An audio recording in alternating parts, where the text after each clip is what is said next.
Srećan praznik, braćo i sestre. Srećan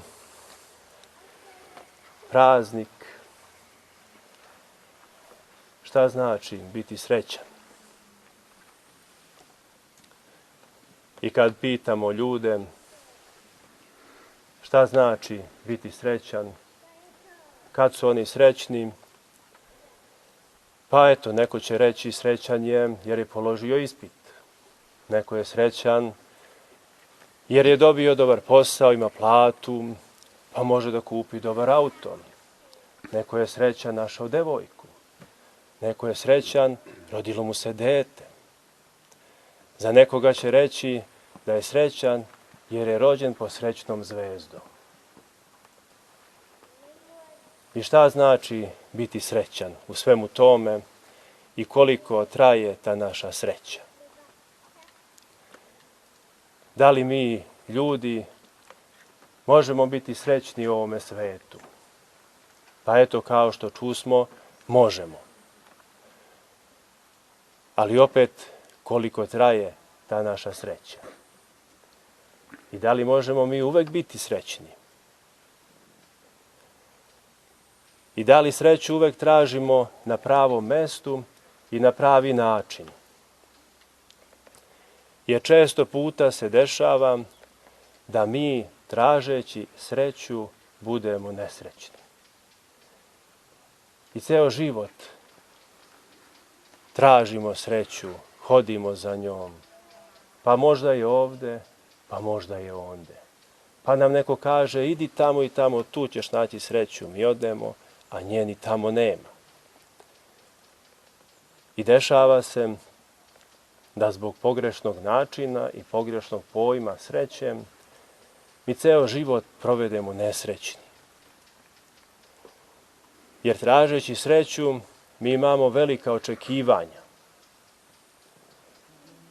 A kada su očekivanja veća, onda je i razočaranje veće. I što je veće očekivanje, veće je razočaranje. Jer retko kad naša očekivanja mogu biti ispunjena. I retko ko može naše očekivanje ispuniti. Jer su naša očekivanja i pojam o sopstvenoj sreći uvek veća od onoga što mi sami jesmo i od onoga što nam je potrebno.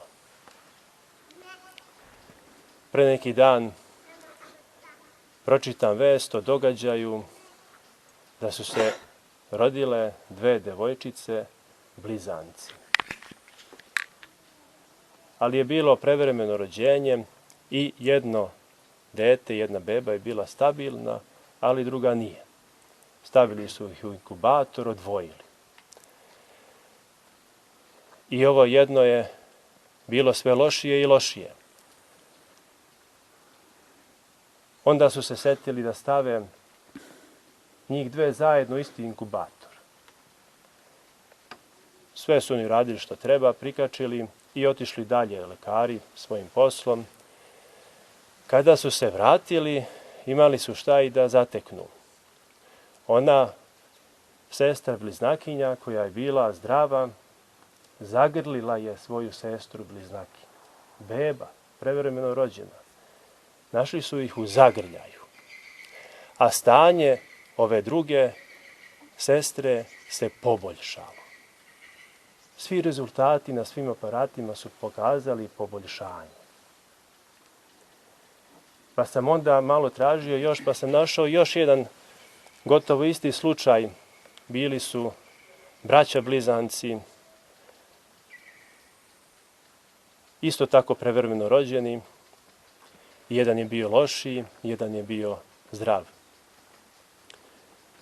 I ovaj drugi koji je bio sve lošiji, vidjeli su da će da umre i onda su rešili isto tako, ne znajući za ovaj slučaj, da ih stavi u isti inkubator. I opet su otišli dalje svojim poslom.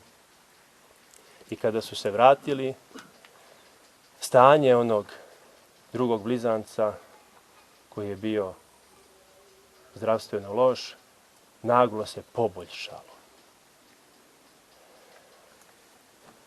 A onda juče gledam neko predavanje na televiziji, Hram, jedan psihijatar poznat, razgovara sa voditeljkom i kaže između ostalog da je rađeno ispitivanje kod starijih osoba, 70-80 godina koji imaju i u kojima se prirodno već bliži čas smrti.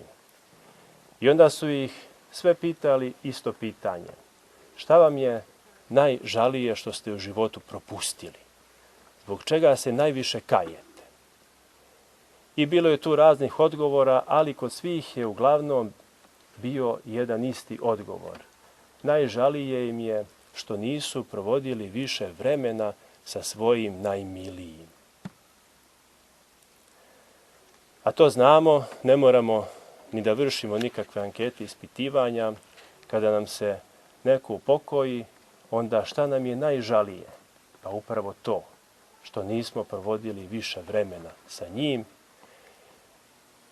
i što nismo tražili oproštaj za sve naše one mangupluke, marifetluke, kad smo bili kao deca ili kasnije, za sve ono što smo činili nažao tim svojim najbližim koji su se upokojili.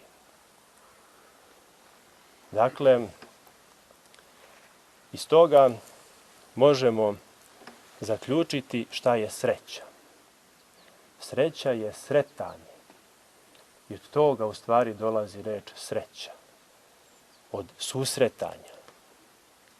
Srećan je onaj koji sreće ljude i koji mirne savesti svakome može da pruži ruku i da ga pogleda u oči, da mu se nasmeje, da ga zagrli i da ga poljubi.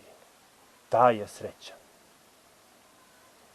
I zato imamo iz narodnog hiljadugodišnjeg iskustva onu izreku teško kući u koju niko ne ulazi.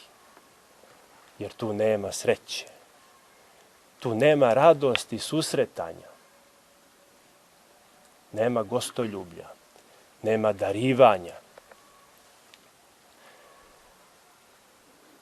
I to danas da nam bude pouka. Da se trudimo da možemo svakoga čoveka sresti.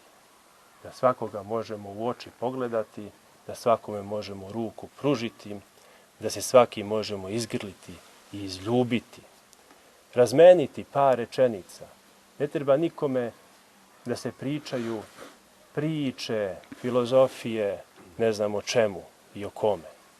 Dovoljno je uputiti osmeh čoveku i lepu reč i to je sasvim dovoljno u par rečenica.